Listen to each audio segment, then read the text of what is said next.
Students, आज हम पढ़ेंगे कक्षा 9वीं विषय इतिहास अध्याय 9 औद्योगिक क्रांति और सामाजिक बदलाव सन 1750 से 1900, है ना। तो आज के अध्याय में हम शुरुआत करते हैं ऊर्जा के स्रोत से, है ना। आगे हम इसको पढ़ रहे हैं, तो अगला बिंदु है हमारा ऊर्जा के स्रोत। तो 17वीं सदी में मशीनों को चलाने के लिए मनुष्यों या जानवरों की ताकत लगती थी, ठीक है। मशीनों को चलाने के लिए मनुष्यों या जानवरों की ताकत लगती थी, या फिर नदियों के बहते पानी का उपयोग किया जाता था। इसे पंचक्की भी कहते हैं, है ना। लेकिन इनसे भारी मशीनों को साल भर चलाना संभव नहीं था।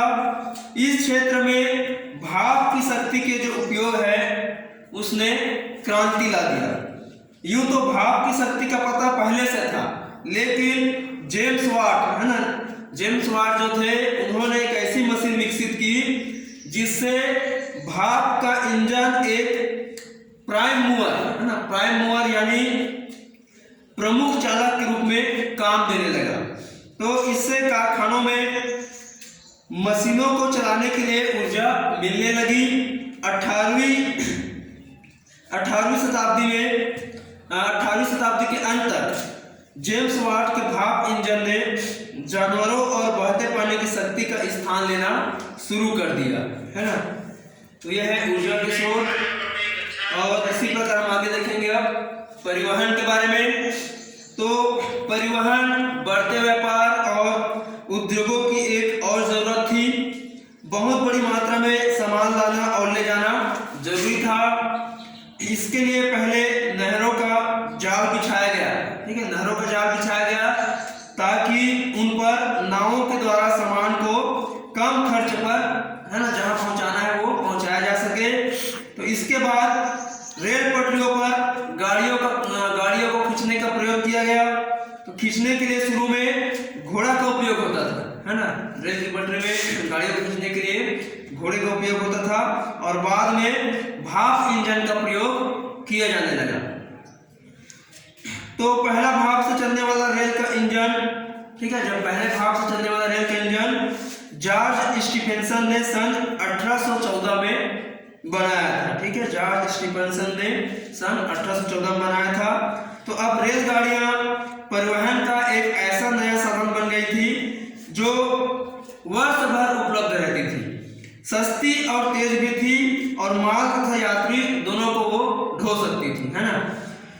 इन साधन में एक साथ दो आविष्कार सम्मिलित थे, लोहे की पटरी और भाप के इंजन। तो रेल के आविष्कार के साथ औद्योगिकरण की संपूर्ण प्रक्रिया ने, है ना, जो संपूर्ण प्रक्रिया है औद्योगिकरण की, तो दूसरे चरण में इसने प्रवेश कर लिया था। जैसे जैसे भाप से चलने वाली मशीनों का उपयोग बढ़ा, वैसे वैसे कारखानों का भी जाल बढ़ता गया। 19वीं सदी की शुरुआत में कारखाने जो है इंग्लैंड के भूदृश्य का अभिन्न अंग बन गए थे। ये कारखाने इतने विशाल थे और नई प्रौद्योगिकी की ताकत इतनी जादुई दिखाई देती थी कि उस समय के लोगों की आंखें जो है वो चौंधिया जाती थी, है ना, कारखाने और उद्योगों को देख करके। तो लेकिन हमें इससे यह निर्णय नहीं करना चाहिए कि औद्योगिक क्रांति से सारा उत्पादन कारखानों में होने लगा था, है ना। इंग्लैंड में मशीनों और कारखानों के प्रसार के बावजूद 19वीं सदी के मध्य तक भी कारखानों के बाहर हाथ से काम करने वाले मजदूर, है ना, बहुत अधिक थे। फिर भी कारखानों में उत्पादन की व्यवस्था अर्थव्यवस्था में निर्णायक भूमिका निभाने लगी, और समय के साथ गैर कारखाना उत्पादन जो है वो कम होते गए। अब हम आगे पढ़ेंगे औद्योगिक क्रांति ब्रिटेन में ही क्यों, है ना। जो औद्योगिक क्रांति है वो ब्रिटेन में ही क्यों और 18वीं सदी में क्यों, ठीक है।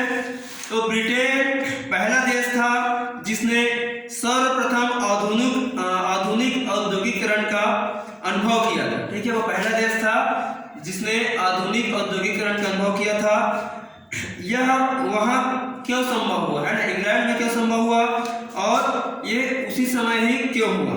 तो ये प्रश्न शुरू से विवाद के मुद्दा ये रहा है। इतिहासकार मानते हैं कि इस तरह के व्यापक परिवर्तन किन्हीं एक या दो कारणों से नहीं बल्कि कई सकारात्मक परिस्थितियों के संयोग से होते हैं। 18वीं शताब्दी में औद्योगिकरण के लिए ब्रिटेन में ऐसी क्या सकारात्मक बातें थी, इसके बारे में हम है ना आगे पढ़ेंगे। तो उनकी परिस्थितियों के बारे में हम आगे पढ़ेंगे, है ना। तो आज के लिए इतना ही, ठीक है डियर स्टूडेंट्स, थैंक यू।